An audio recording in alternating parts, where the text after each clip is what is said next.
Richard Ramírez nació un 29 de febrero de 1960 en El Paso, Texas. Su padre, Julián Ramírez, el cual era un ex policía de Juárez, que más tarde se convirtió en un empleado de los ferrocarriles de Santa Fe, tenía un temperamento sumamente violento y sufría de serios problemas emocionales, por lo cual frecuentemente golpeaba a sus 5 hijos hasta hacerlos sangrar. Que sí, de hecho, como dices, Mariana, en varios de los episodios que hemos hecho hasta ahorita, de los asesinos seriales de los que hemos hablado, han tenido como este tipo de problemas en su infancia, ¿no? Ya que sus papás abusaban de ellos. Por ejemplo, Gacy, Ginn, ¿no? Entonces, creo que esto es algo que se repite mucho en la infancia de los asesinos seriales. Sí, justamente algo de lo que estábamos hablando es que los asesinos seriales no nada más nacen y ya son asesinos seriales, sino que sufren de distintos traumas, los cuales se van envolviendo hasta que explotan y terminan haciendo las atrocidades que terminan haciendo. Justamente. Pero bueno, yo soy Mariana Fuello. Y yo soy Amanda Medrano. Nosotras somos Serial Field Talks. Ahorita vamos a hablar de Richard Ramírez.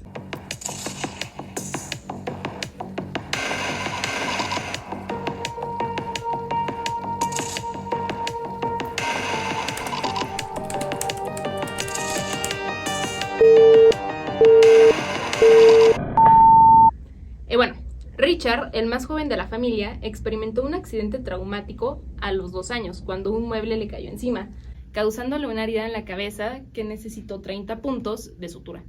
A los 5 años, sufrió otro golpe en la cabeza, mientras jugaba en un columpio, lo que lo dejó inconsciente y le provocó epilepsia que persistió hasta su adolescencia. Sin embargo, fue la influencia de su primo mayor, Miguel Ramírez, la que más marcó su camino hacia la delincuencia y el asesinato. Miguel, quien era un veterano de Vietnam y boina negra del ejército de Estados Unidos, compartía con Richard relatos de las atrocidades cometidas durante la guerra, incluyendo fotos de mujeres que había violado, mutilado y asesinado, tratando estos actos como trofeos. Además de exponer a estas horribles historias, Miguel enseñaba a Richard técnicas de sigilo y de asesinato basadas en su entrenamiento militar avanzado, y esto lo inició en el consumo incluso de la marihuana. Aquí podemos apreciar que Miguel, su primo, era una persona sumamente trastornada gracias a la guerra y todo lo que vivió en Vietnam, que eso está horrible porque le terminó pasando a su primo chiquito todos esos traumas que él llevaba cargando por años por vivir en la guerra y todos los crímenes que él había hecho con mujeres, de violarlas y mutilarlas, para que ahora Richard dijera como, esta es la normalidad, y juntando todos esos traumas, convirtiéndolo en el asesino que terminó siendo años después. Sí, justo creo que algo de lo que más llama la atención aquí es el hecho de todos los golpes que sufrió en la cabeza, porque, por ejemplo, con John Wayne Gacy, también en la historia que les relatamos, que fue en el primer episodio, si quieren verlo, está en nuestro perfil. También Gacy sufrió de varios accidentes o de golpes en la cabeza que inclusive en su juicio llegaron a decir que podían ser causa del por qué había cometido tantas atrocidades, ¿no? Entonces digo, estos golpes no son como algo que se tenga bien establecido como para decir que sea la consecuencia de que estas personas a lo mejor lleguen a cometer los asesinatos que cometen, pero sí es algo que tienen muchos en común. Sí. Pero bueno, continuando con la historia, el 4 de mayo del 73, mientras Richard estaba en la casa de su primo Miguel, este último inició una fuerte discusión con su esposa y en un impulso le disparó en el rostro con un revólver del calibre 38, matándola instantáneamente. Es incierto si este evento traumatizó o incentivó a Richard, quien fue testigo de la escalofriante indiferencia de Miguel al cometer este asesinato. Aprendiendo de un hombre que podía someter completamente a una mujer sin ninguna oposición. Este acto de violencia extremo quedó grabado en su mente como lección de dominación y frialdad. Miguel fue juzgado y declarado no culpable por razones de enajenación mental. Esto está horrible. Siendo internado en un hospital psiquiátrico por 4 años. Tras su regreso, continuó influenciando negativamente la vida de Richard, cimentando el camino de este último hacia una vida de crimen y violencia. O sea, podemos ver que Miguel estaba sumamente trastornado y aparte realmente no fue castigado severamente por sus crímenes. O sea, por todos los temas que tenía en la cabeza, el Departamento de Juicio de Estados Unidos dijo como, seguramente está mal, vamos a meterlo a que lo traten en un hospital mental en vez de realmente hacerlo sufrir por sus consecuencias. O sea, un asesinato no debería de ser nada más 4 años de cárcel. Que de hecho, para todos los que están muy metidos en este tema de asesinos seriales, en esta época, en estos años, el sistema de justicia en realidad era muy malo para este tipo de casos, ¿no? También con Gacy, por ejemplo, cuando abusó por primera vez de su primera víctima, también fue el castigo que se le dio no fue el que debió de haber sido, y también con Ginn, cuando ya fue el juicio y todo, lo mandaron en realidad a un psiquiátrico en lugar de haberlo metido a la cárcel. Entonces, creo que esto es algo que en esa época se daba muy seguido en realidad.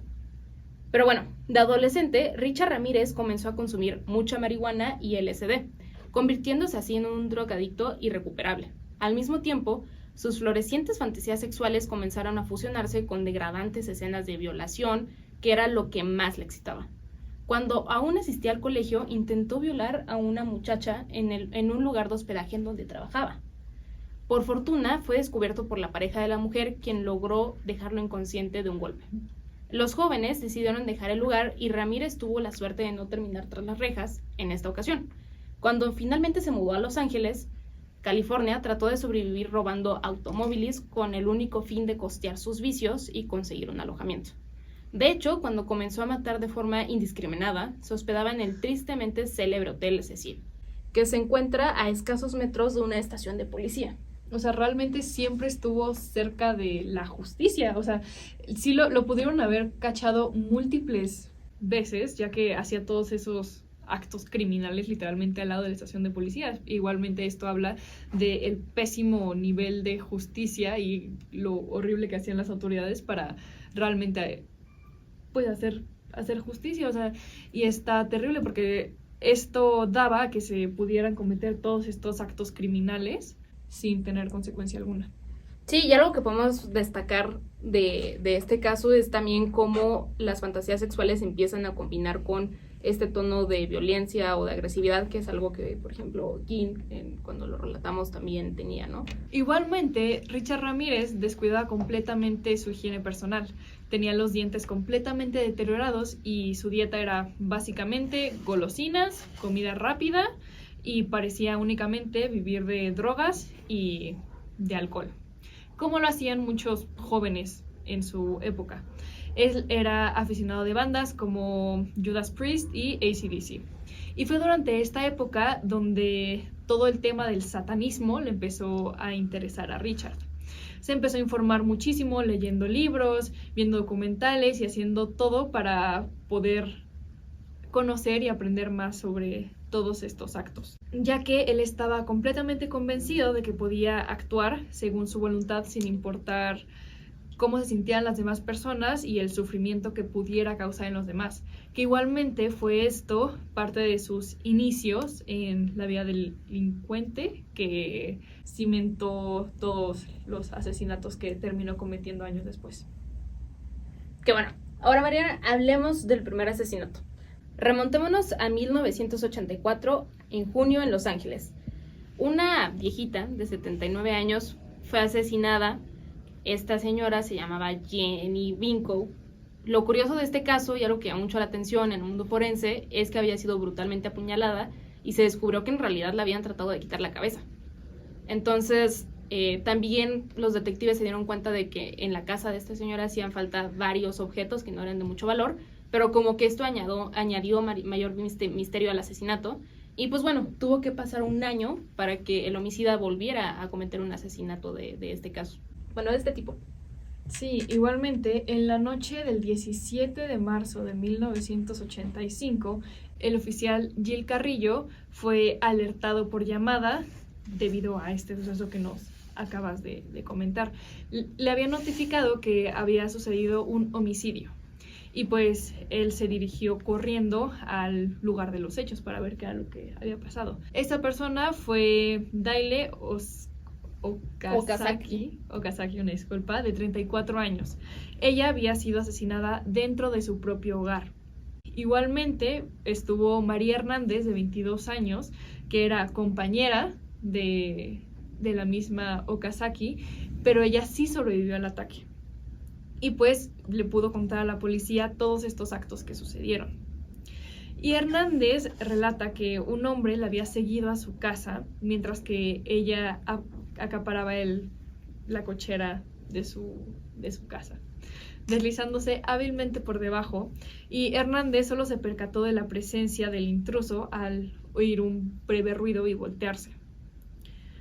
Luego, el atacante, que era un joven delgado, alto, vestido completamente de negro, la amenazó con un revólver y disparó sin pensar en las consecuencias. Sin embargo, la bala que impactó las llaves de Hernández en un acto de reflejo. Así que él había levantado a la altura del rostro para protegerse. Y pues lo que pasó es que Hernández se lanzó al suelo y fingió que estaba muerto, fingió que el atacante realmente sí había logrado su objetivo, hasta que ya pudo entrar a la vivienda y irse al segundo piso, donde fue cuando encontró a Okazaki. En la noche del 17 de marzo de 1985, el oficial Gil Carrillo fue alertado de una llamada mientras estaba en el servicio. Le notificaron de un homicidio y él se dirigió inmediatamente al lugar de los hechos. Dale Okazaki, de 34 años, había sido asesinada con un balazo en la cabeza. Y María Hernández, de 22 años, quien sobrevivió al acto, fue la que le contó absolutamente todo al oficial de lo que había pasado. Básicamente, María estaba regresando de la universidad en su coche, entrando a donde estaba viviendo, y percató que había una sombra en la parte de atrás del carro, pero igual la dejó pasar. Al momento de que la puerta del garaje estaba cerrando, sintió que alguien había entrado. Ese alguien fue Richard, nuestro asesino, el cual terminó amenazando a María con una revólver. Ella, espantada, se terminó tirando al piso en cuanto le disparó, haciéndole creer al asesino que ella realmente estaba muerta, pero el asesino le había dado a las llaves de su coche, por lo que no llegó a afectarla a ella directamente. El asesino, al pensar que realmente sí la había matado, sube muy tranquilamente a la casa donde encuentra a su roomie, Dale Okazaki, que claramente ya se había escondido por el disparo que había escuchado en la parte de abajo hacia María. Y ella, al momento de asomarse a través de un mueble para ver si ya no estaba el asesino ya la tenía en la mira. Así que en ese momento le dio un balazo en la cabeza. Luego, el criminal completamente huyó de la escena, pero encontraron balas de una revólver calibre 22 cuando fueron hacia la casa, y pues estas fueron recogidas para el análisis del crimen. Y bueno, de hecho, como tal, la policía no encontró ninguna evidencia que sugiriera que el crimen se había cometido por un robo. Entonces, algo curioso es que esa misma noche en Los Ángeles, a varios kilómetros de distancia y con apenas una hora de diferencia, se dio otro caso violento que fue reportado por José Dueñas. Básicamente, José reportó que había escuchado varios disparos seguidos de gritos desesperados de una mujer que se llamaba Sailin Yu, que también era conocida como Verónica. Ella era una estudiante de 30 años y pues ella estaba tirada en el suelo con 2 impactos de bala en el pecho. Mientras ella recibía ayuda de los primeros auxilios y de algunos policías, relató que un hombre le había estado siguiendo en un vehículo mientras ella conducía. Entonces, ella cometió el error de detenerse y de tratar de confrontar a este hombre, y pues en ese momento fue cuando esta persona sacó un revólver y le disparó. De hecho, igual Lian Jun, ella fallecería 2 días después. Y los cartuchos encontrados en el área de crimen eran de una revólver de calibre 22, que es exactamente el mismo arma que se utilizó para los ataques anteriores. Igualmente, ambos ataques no parecían tener ningún tipo de conexión, sin embargo, las evidencias señalaban otra cosa. Los especialistas se pusieron a trabajar y determinaron que las balas y los cartuchos encontradas en las 2 escenas eran exactamente de la misma arma, y pues habían dejado ya 2 víctimas fatales Lo curioso aquí es que justamente el incidente se llevó a cabo con apenas 45 minutos de diferencia y a 16 kilómetros de distancia. Ahora, haciendo un salto en el tiempo, el 22 de marzo se dio otro asesinato en la comunidad de Whittier, donde fueron asesinados Vincent Zazzara y Maxine Zazzara, su esposa. Esta pareja tenía como 64 años y era dueña de 2 pizzerías y tenían a su hijo que se llamaba Peter. Peter fue quien los descubrió en su casa, descubrió que estaban muertos un día después de que ya habían sido asesinados. Se dio cuenta desde el momento en el que entró a la casa que algo estaba mal porque la puerta estaba abierta y también encontró a su papá con un balazo en la nuca, tirado en el sofá, lo que indicaba que en realidad había estado viendo la tele y ni siquiera se había dado cuenta de quién entró para matarlo. Y después, cuando entró al dormitorio, se dio cuenta de que también su mamá había sido asesinada y ella tenía 3 disparos en la cabeza. Tenía el rostro totalmente desfigurado y diversas heridas punzantes en el área pélvica, en un seno y en el cuello.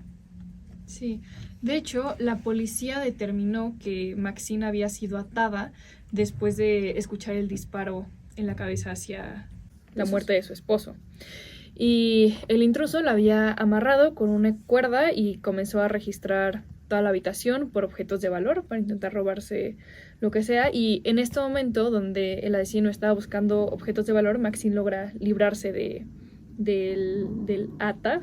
Y en cuanto logró librarse, él tomó la escopeta y pues le dio estos 3 disparos en la cabeza. Y enfurecido, el asesino fue a la cocina por un cuchillo grande, ya que ella se había liberado, y empezó a apuñalarla repetidamente, desangrándola aún más hasta que le desfiguró toda la cara, le extrajo los ojos y la mató. Ahora, de este asesinato, la única huella que dejó el asesino literalmente fue como una huella de zapato. Entonces, la policía, cuando encontró esto, hizo un molde de yeso para sacar la silueta de esta pisada, pero también cuando recolectaron las balas se dieron cuenta que eran las mismas balas del mismo calibre que habían dejado en las escenas del crimen de los asesinatos de Daly Okazaki y Tsai Lin-yu. Esto dejó pues muy impactados a los policías por la brutalidad de los crímenes y por el hecho de que se habían dado cuenta que estos 3 asesinatos estaban conectados. Sí, y de hecho, todos y cada uno de los expertos en asesinatos creían que ninguno estaba conectado, que eran de 3 asesinos diferentes, debido a que el modus operandi de cada uno de los asesinatos era completamente diferente, al igual que las víctimas, ya que unas eran chicas universitarias jóvenes, el otro era una asiáticas, el otro era una pareja viejita y fue completamente diferente. Es debido a esto que pensaran que no había un patrón que seguir. Y pues ya, lo que los conectó a los 3 fueron justamente estas balas, que todas iban del mismo calibre y eran del mismo revólver. Ahora, para abril hubo otro asesinato. Se trata de una pareja de unos 60 y tantos años. Básicamente, estas 2 personas se llamaban William Doy y Lily Doy. La esposa, Lily, tenía una discapacidad. Entonces, en este caso, el intruso entró en el domicilio y disparó a William directamente en el rostro.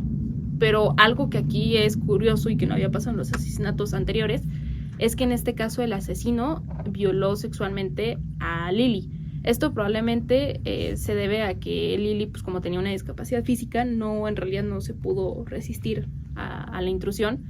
Y esto, de hecho, creen los expertos que haya hecho que el asesino se sintiera en control y por lo mismo, en realidad, a Lily no la mató. En esa ocasión solo mató al esposo.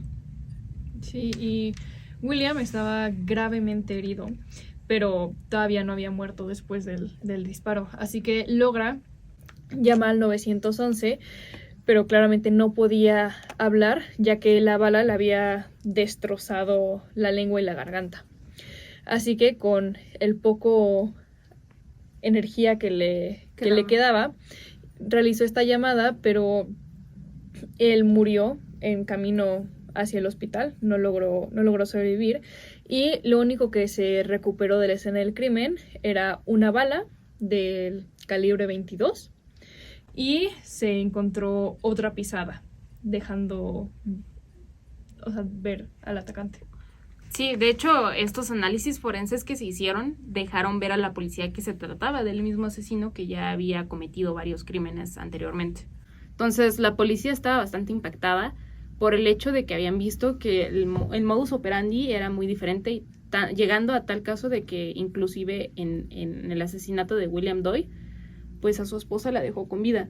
Entonces, en algún momento la policía creyó que esto era como una señal de una peligrosa confianza que el asesino tenía en su habilidad para evadir la captura constantemente. Sí, y de hecho los detalles sobre las huellas generaron un nuevo modus operandi completamente diferente que no había existido en Estados Unidos hasta febrero de ese año. Uh-huh. Y pues fue justamente esta zapatilla por lo que los ayudó a encontrarlo, porque descubrieron que dentro de Estados Unidos nada más existían 5 o 6 pares de zapatos con con esos mismos datos específicos de la zapatilla que utilizaba Richard. Sí, de hecho, justo esta pista de la huella de la zapatilla fue como una línea de investigación que siguió la policía, ya que empezaron a investigar las tiendas en donde se vendían este tipo de zapatos y dieron con un vendedor. El problema fue que nunca pudieron... Bueno, el vendedor no recordaba a quién le había vendido esos zapatos y el ticket que tenían pues no tenía nombre. Entonces, esto fue como un callejón sin salida en el que se metió la policía porque no llegaba a nada con esta pista. Y se empezaba a sentir la frustración de la misma policía. Sí, porque aparte nada más había un par de calzado en Los Ángeles, sí, que era donde se cometieron estos crímenes. Y pues la policía sabía que era como una pista que tenían, que les daba una ventaja, pero lamentablemente no pudieron aprovecharla y no pudieron descubrir de quién había comprado esos zapatos. Sí. Luego nos remontamos a la noche del 29 de mayo en Monrovia, igual dentro de Los Ángeles, donde un atacante se llevó a cabo en la casa de 2 hermanas, Mabel Bell y Florence Lang, de 83 y 81 años de edad respectivamente. A partir de este caso podemos empezar a ver un poco más de un patrón, ya que a pesar de que sus primeras víctimas hayan sido menores de edad, dentro de estas como que sí empiezan a ser de la tercera edad, personas de la tercera edad. Y pues el asesino, utilizando un martillo tomado desde la cocina, atacó ferozmente a Mabel, matándola literalmente a puro golpe limpio. Y posteriormente él ingresó en el dormitorio de Florence, él la violó igualmente que a la persona anterior, y a ella también la asesinó a martillazos. Pero antes de huir, el asesino utilizó el lápiz labial de Mabel para dibujar un pentagrama satánico en las paredes del dormitorio. Igualmente en el cuerpo de una de las víctimas. Ahora, este detalle bastante perturbador no pasó por desapercibido para la policía. Y a pesar de que no había como muchas evidencias que relacionaran este asesinato con los anteriores, la policía ya sospechaba que se trataba del mismo asesino. Entonces, justamente como decía Mariana, que dejó este símbolo que hace mucha referencia como a sectas satánicas, la policía empezó a investigar a estas sectas satánicas que había en Los Ángeles, pero lamentablemente no encontraron ningún dato que les ayudara con la investigación. Lo que sí es que empezaron a pensar que a lo mejor como el modus operandi de este asesino no era muy constante, que pudiera estar actuando afuera de Los Ángeles, y por eso pidieron ayuda a otros estados para tratar de ver si salía algo. El problema fue que esta ayuda paraestatal que hubo no sirvió de nada para la investigación. Sí. Y aunque las autoridades no habían declarado oficialmente que que estos actos se trataban de un asesino serial por por naturaleza completamente perturbadora, la prensa local y los noticieros empezaban a difundir detalles sobre cada una de sus víctimas. Y pues estos incidentes incluían que era un asesino serial, violador repentino, y pues justamente nadie realmente pensaba que todos estos actos se trataban del mismo individuo. Ahora, avanzando con el tiempo, en julio se dio el asesinato de Mary Louise Cannon, quien tenía 75 años y fue asesinada dentro de su habitación. Ella le dieron un primer golpe con una lámpara en la cabeza, lo que hizo que se fracturara su cráneo, y después fue apuñalada hasta la muerte. Entonces, inicialmente la policía no tenía sospechas para vincular este asesinato con los anteriores, pero conforme fue pasando la investigación y porque había falta de pruebas, todo se fue dificultando para saber si sí era el mismo asesino, pero se quedó esta duda dentro de la policía. Sí, igualmente asesinó a una joven de 16 años dentro de su casa. Él se introdujo dentro de la casa de la joven y la apuñaló y la golpeó muchas veces con la plancha de pelo hasta terminar de asesinarla. Luego la intentó estrangular con el mismo cable de la plancha de pelo y pues justamente cuando él intentó estrangularla, el cable empezó a emitir chispas, lo que provocó que se tuviera que detener y pues al final el atacante terminó huyendo del lugar, dejando a la chica gravemente herida. Y como resultado al ataque, la joven requirió 478 puntos de sutura por todas las heridas profundas que había tenido. Ahora, para el 7 de julio, los ataques del asesino se volvieron fuera de sí, cada vez eran más violentos y agresivos, siendo así que en la noche de ese día, el asesino irrumpió en la casa de Joyce Nelson, que tenía 61 años, y la asesinó a golpes de patadas en la cabeza y en general en todo el cuerpo. El problema fue que el asesino ahora sí no tardó nada de tiempo, minutos después de este asesinato se pasó a otra zona del vecindario para matar a alguien más. Sí, y a esta persona que mató era a una mujer de 83 años, Sophie Dickman, a la que amenazó con un revólver, luego la violó múltiples veces, hasta que la terminó matando y salió del lugar, dejando a la señora.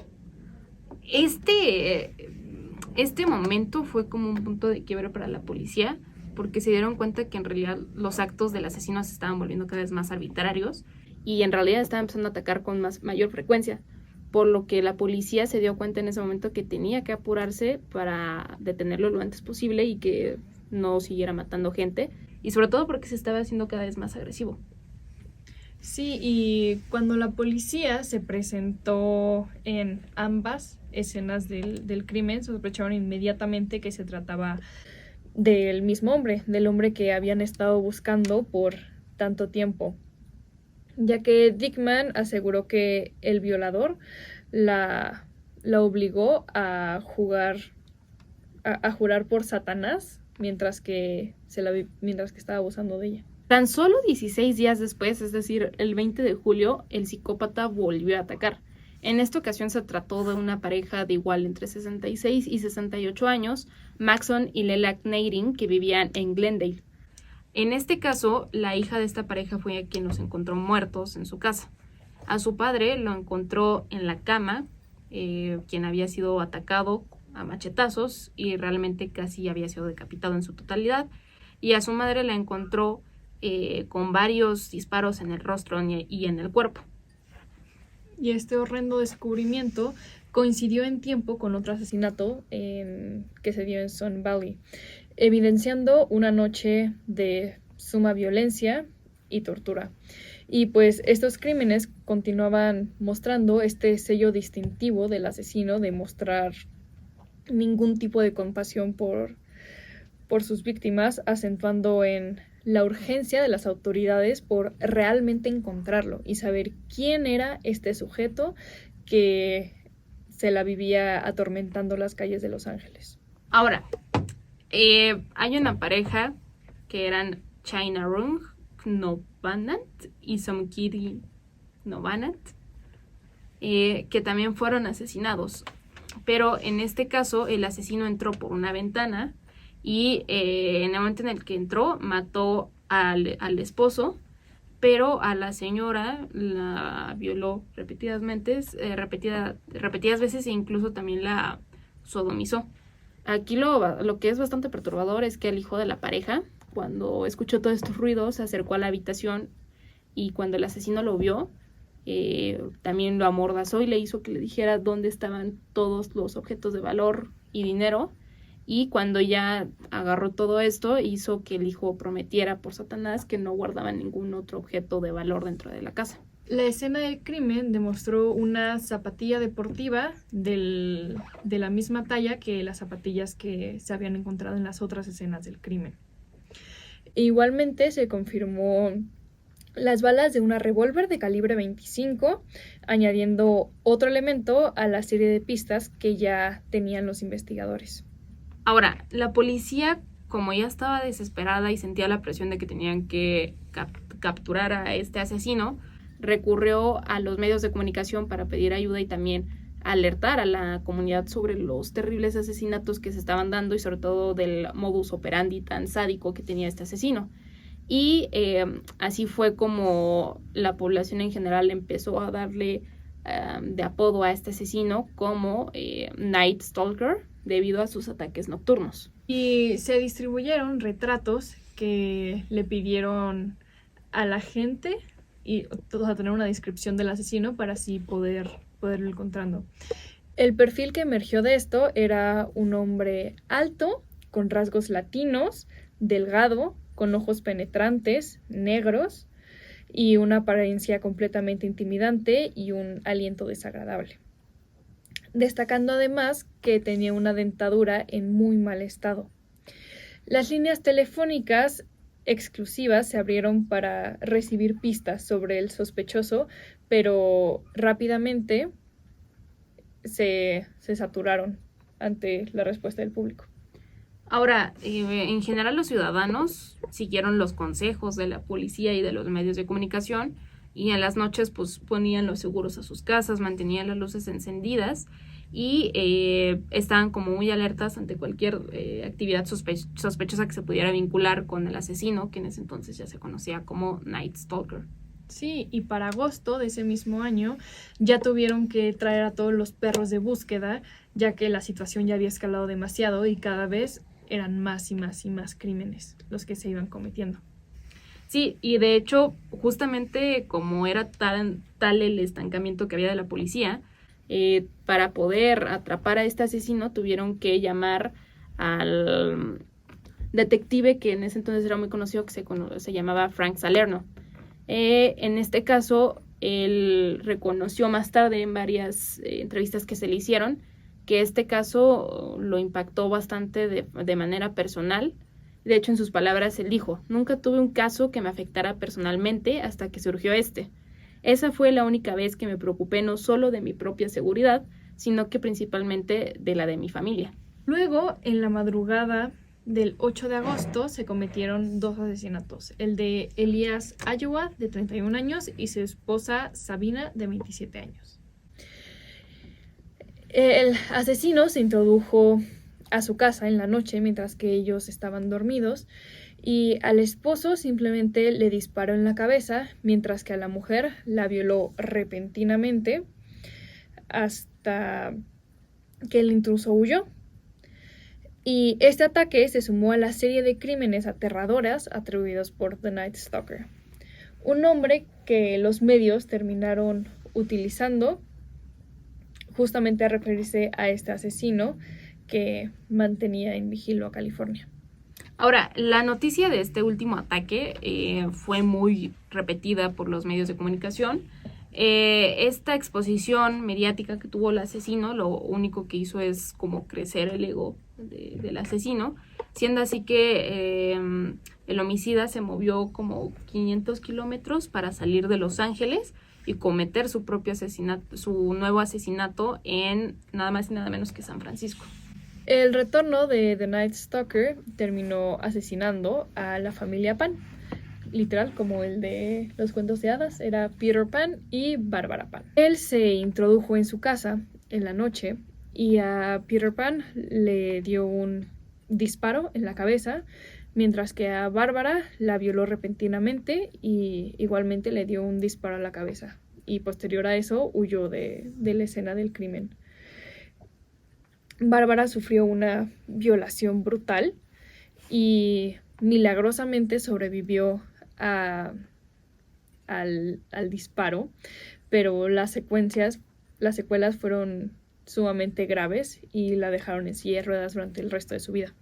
Sí, de hecho, la conexión entre este asesinato y los que habían ocurrido en Los Ángeles la lograron hacer los policías casi de inmediato, porque encontraron que una de las paredes de la habitación donde había pasado todo esto tenía con un pintalabial dibujado un pentagrama satánico junto con la frase Jack the Knife. Y además de esto también encontraron balas de calibre 22 y la huella de los zapatos que coincidían con los asesinatos que habían ocurrido anteriormente en Los Ángeles. Sí, y la pregunta sobre por qué él firmó como Jack the Knife todavía sigue siendo un misterio. Es algo que no le encontraron respuesta. Sin embargo, en un intento de capturar al asesino, la alcaldesa de San Francisco, Diana, realizó un anuncio público ofreciendo una recompensa de $10,000 a quien pudiera encontrarlo. Y durante esta conferencia de prensa se cometió un crítico error al revelar detalles específicos de la investigación que no eran conocidos por el público, como las huellas, el tipo de calzado y el calibre de las armas. Sí, de hecho, esta revelación que se hizo en los medios hizo que el asesino pues lo viera y tirara los zapatos y también esta pistola, ¿no? Entonces la policía en realidad enfureció mucho porque debido a este descuido que se había hecho, habían perdido 2 evidencias que eran críticas para poder resolver el caso.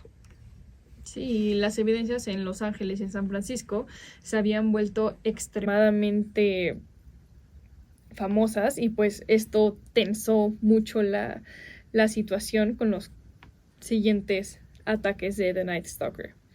Mientras que algunos residentes formaban guardias vecinales para proteger a sus familias, otros optaban completamente por mudarse del estado.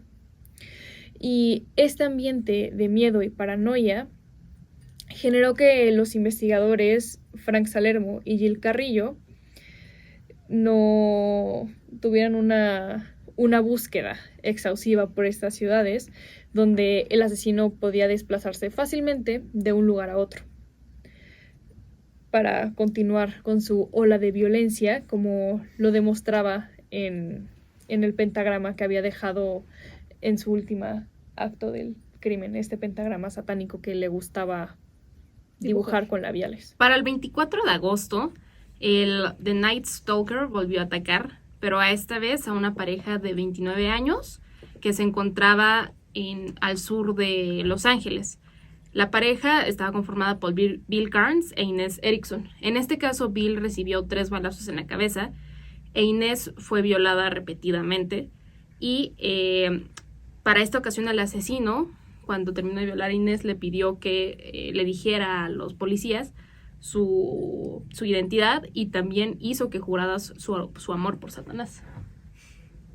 Sin embargo, esto dio un giro inesperado cuando un joven de 13 años encontró una Toyota naranja robada, que era la que estaba conduciendo nuestro asesino. Él anotó la matrícula y se le informó a la policía, lo cual esta fue información crucial para la investigación, ya que dentro de esa camioneta encontraron una huella dactilar, aunque el asesino fue lo más cuidadoso por intentar no dejar ningún rastro. Al final sí dejó este rastro de las huellas dactilares, que a pesar del lento proceso de California para procesar esta información, igualmente se realizó. Ahora, en el asesinato de la familia Pan se descubrió que había sido robada una joya. Entonces, esta joya fue empeñada y justamente cuando se empeñó, la policía pudo encontrar en el ticket de empeño un nombre de su primer sospechoso, Richard Ramírez. Entonces, esta información junto con la huella dactilar que se encontró, como decía Mariana hace rato, pues logró o fue como muy clave para que la policía pudiera empezar a cerrar el caso sobre el infame asesino que había atormentado a Los Ángeles. Sí, porque justo cuando los oficiales estaban revisando todos los archivos policiales, encontraron el registro de Richard Leiva Ramírez, un tejano de 25 años que ya tenía muchos cargos de castigo, de drogadicción, por posesión de tráfico, consumo de drogas y una extensa historia de robo de vehículos. Y ante esta frenética situación, los investigadores decidieron comparar la huella dactilar de Ramírez con la encontrada en el Toyota robado y pues confirmaron esta coincidencia. Así que así se supo que había una alta posibilidad de que fuese Ramírez quien había cometido todos estos crímenes y lo detuvieron inmediatamente. Y así fue como las autoridades convocaron a una rueda de prensa. Mostraron la foto de este Richard y hicieron la descripción diciendo que se trataba de un hombre latino de aproximadamente 1,85 m, que pesaba como 70 kilos, con cabello negro y ojos marrones.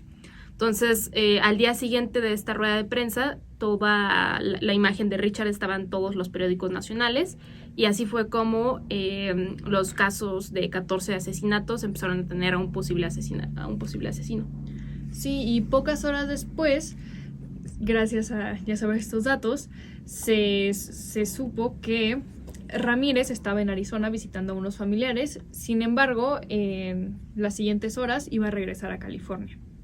Y con esta información, las autoridades montaron una vigilancia afuera de su propiedad y lo fueron vigilando desde autobuses. Y el 31 de octubre del 85, Ramírez regresó sin saber que estaba siendo buscado por la policía y que su rostro estaba en absolutamente todas las portadas de los periódicos, ya que al percibir una inusual presencia policial en la terminal, él optó por salir discretamente por donde estaban los autobuses y su caminata lo llevó a una tienda de licores donde al ver su fotografía en los periódicos fue reconocido por una mujer que comenzó a gritar y pues así lo identificaron como el asesino. Viendo esto, Ramírez trató de huir y se subió a un autobús, pero las personas que estaban en el autobús pues ya habían visto la imagen de él en varios periódicos, así que lo reconocieron y empezaron a gritar y se empezaron a alarmar. Entonces Ramírez se bajó del autobús e intentó robar un automóvil, pero tampoco lo logró por la gran cantidad de gente que lo estaba viendo y que empezó a hacer muchísimo ruido. Se necesitaron más de 40 patrullas y 17 helicópteros para acercar toda la zona en la que Ramírez estaba tratando de huir. Entonces, como última opción, Richard intentó robar un vehículo a una mujer. Los vecinos no lo permitieron y al contrario, lo empezaron a golpear y casi lo linchan. Entonces, en ese momento fue cuando intervino la policía y detuvo el linchamiento que estaban a punto de hacer los vecinos hacia Ramírez. Sí, y lo que más cautivó a la audiencia fueron los ojos de ira y de odio que tenía Ramírez en su mirada, ya que a pesar de todas estas policías y todas estas medidas de cautiverio, su mirada seguía siendo muy penetrante y seguía siendo de ira. En 1985 inició el juicio contra Richard Ramírez. Y pues Estados Unidos en realidad para esta fecha ya había capturado varios asesinos en serie, pero algo hizo mucha diferencia con este asesino en particular. Por ejemplo, con Ted Bundy, a diferencia de él, quien ocultaba su naturaleza perversa bajo una fachada de encanto y cordialidad, o incluso de David Berkowitz, que tenía una apariencia ordinaria, o incluso de John Wayne Gacy, que con su alter ego de Pogo el payaso, que pues sí era desafiante ante las autoridades, pero no tan malvado como en su caso fue Richard Ramírez. Algo que sorprendió es que Richard de verdad, cuando uno lo veía, era como la maldad encarnada en una persona. De hecho, durante todo el juicio mostró en su mano un dibujo, un pentagrama satánico, cosa que pues impactó muchísimo en la sociedad. Sí, y de hecho, Philip Carlo, que es un escritor, autor del libro The Night Stalker, él entrevistó a Ramírez y observó su rudeza y su agresividad durante todo el juicio, comentando que su actitud insolente y orgulloso horrorizaba totalmente, absolutamente a todas las personas que estaban a su alrededor. Y los criminólogos describen a Ramírez como un psicópata cruel y egocéntrico, profundamente inmerso en sus creencias satánicas, a pesar de que la mayoría de sus víctimas a veces las terminaba eligiendo completamente al azar. No era que tuviera algún tema o alguna afición por alguna persona.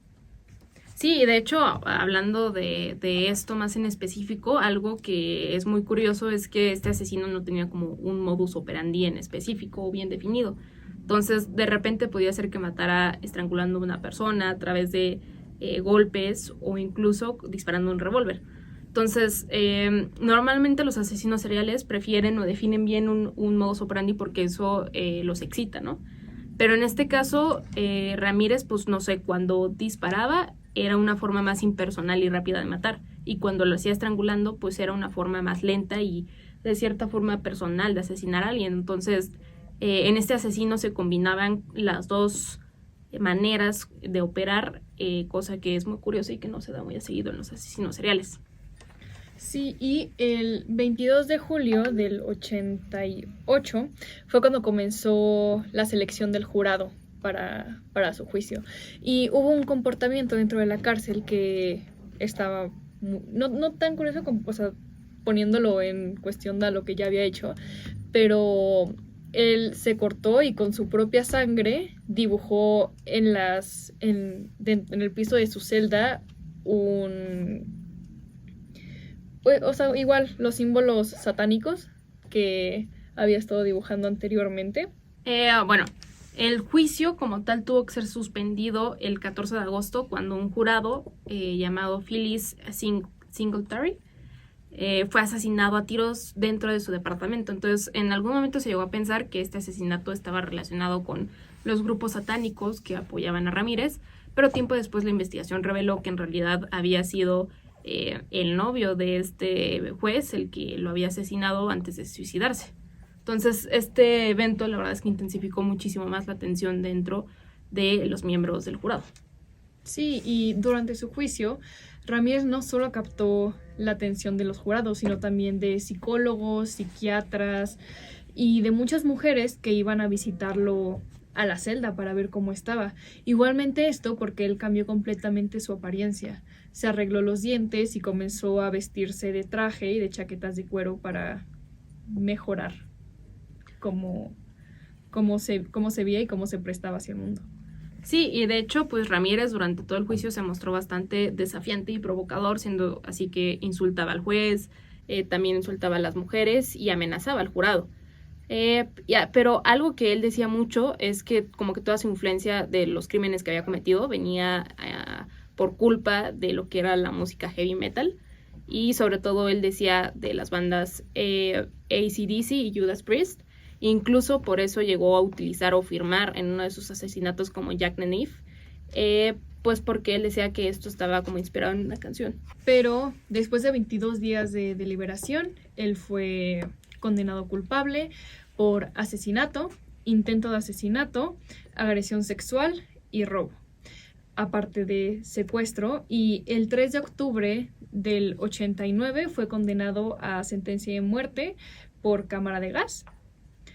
Y pues esta sentencia la cumplió en California. Inclusive después de escuchar el veredicto, Richard Ramírez seguía siendo muy desafiante ante el jurado y en general la gente. De hecho, en sus palabras propias, él dijo: "No me entienden, pero no esperaba que lo hicieran. Estoy más allá de su experiencia, más allá del bien y del mal. Legiones de la noche, hijos de la noche, no repitan los errores de sus padres y no muestren compasión. Seré vengado, Lucifer vive dentro de nosotros". Una vez que ya había sido condenado a muerte, Ramírez mantuvo una conversación con las televisoras y dijo lo siguiente: "La muerte siempre ha estado en el territorio, nos vemos en Disneylandia". Su capacidad para provocar conmoción se mantuvo intacta incluso cuando estuvo tras las rejas, siendo así que tuvo varias cartas de fans que le mandaban cuando estuvo encarcelado y tuvo varias relaciones con esas fans que, bueno, que sí, que tenían problemas mentales. Ajá. Seguramente. Pero bueno, el 3 de octubre del 96, Ramírez se casa en la cárcel con Doreen Loy, una escritora independiente, exconvicta, y a lo largo de los años, pues Ramírez apelaba su sentencia, diciendo y apelando a que le pusieran un juicio justo, ya que decía que sus abogados eran personas incompetentes, que no tenían nada de experiencia. Y bueno, uno pensaría que al momento de hablar de la muerte de este infame asesino sería por la condena de ejecución que tuvo, pero la verdad es que no, él murió por una enfermedad. Falleció el 7 de junio de 2013 a los 53 años debido a un fallo linfático y a una aseveración crónica de una infección debida por hepatitis C. Y pues sí, así fue como falleció, principalmente por el abuso de drogas y de alcohol. Después de su muerte, el cuerpo de Richard estuvo semanas sin reclamarse, ya que su esposa, Lauren Doy, Uh-huh. permanecía desaparecida y nadie la encontraba, por lo que nadie reclamaba su cuerpo, y algunas fuentes indicaron que habían declarado que se quitaría la vida si Richard era ejecutado, y se esperaba que pudo haber cumplido con su promesa en algún lugar remoto donde su cuerpo no fue encontrado, y esta era la razón por la que nunca encontraron a su esposa. Y ya por último, para ir cerrando con este asesino, en el año de 2009, debido a unas pruebas de ADN que se hicieron, se encontró que Richard también había sido culpable del asesinato de una niña en 1984, que fue en San Francisco. Sin embargo, pues este asesinato no se había atribuido a este homicida. Ahora, oficialmente fue condenado por 14 homicidios, pero los investigadores creen que inclusive llegó a matar a 20 personas. Entonces, no se pudo seguir investigando como más a profundidad estos casos porque el juicio fue muy caro. Pero sí, en realidad se cree que fueron más de 20 asesinatos los que cometió este asesino. Y pues bueno, hablando ya de nuestra sección de contenidos de entretenimiento, si les gustó o tienen interés en saber más sobre este asesino serial, hay varias películas que han sido inspiradas en este personaje. Entonces, la primera que les recomendamos es Manhunt, Search for the Night Stalker, que fue de 1989, y es una película que se hizo para la televisión, en donde Bruce Seth Green pues toma la historia de Richard Ramírez y los dos detectives de policía de Los Ángeles que intentaron detenerlo. Luego está The Night Stalker del 2002, que es una película dirigida por Chris Fisher, que presenta una versión dramatizada de todos los crímenes de Ramírez. También se hizo una versión que se llama Night Stalker de 2009, que es una película que fue escrita y dirigida por Uli Lommel, que está basada en la vida de Ramírez. Igualmente en el 2016 hicieron una adaptación de Night Stalker dirigida por Megan Griffiths, donde Lou Diamonds Phillips interpretó a Ramírez centrándose en los días cercanos a su muerte.